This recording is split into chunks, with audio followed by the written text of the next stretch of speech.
ಶ್ರೀರಾಮ್ಜಿ ಕಾಯ್ದೆ ವಿರುದ್ಧ ನಿರ್ಣಯ ಅಂಗೀಕಾರ, ರಾಷ್ಟ್ರಪತಿಗಳಿಗೆ ಪ್ರತಿ ಸಲ್ಲಿಸಲು ನಿರ್ಧಾರ. ಇದು ಇಲ್ಲೀಗಲ್ ಎಂದು ಕೇಸರಿ ವಾಗ್ದಾಳಿ.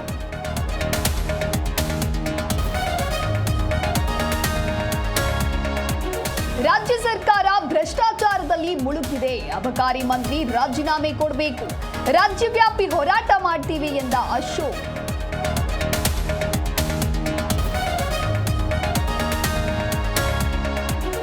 ಹಾಸನದಲ್ಲೊಂದು ಅಮಾನವೀಯ ಘಟನೆ. ಮನೆಯೊಳಗೆ ಪತ್ತೆ ಕೂಡಿ ಹಾಕಿ ಪತಿ ಎಸ್ಕೆ, ಊಟ ತಿಂಡಿ ಕೊಟ್ಟಿಲ್ಲ ಎಂದು ಮಹಿಳೆ ಆರೋಪ.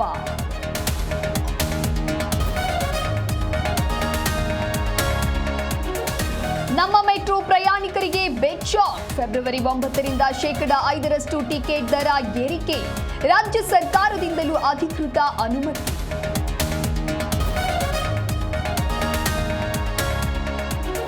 ಕೋಟಿ ಒಡೆಯನಾದ ಮಲೆಮಹದೇಶ್ವರ. ಮಾದಪ್ಪನ ಹುಂಡಿಯಲ್ಲಿ 2.14 ಕೋಟಿ ರೂಪಾಯಿ ಸಂಗ್ರಹ.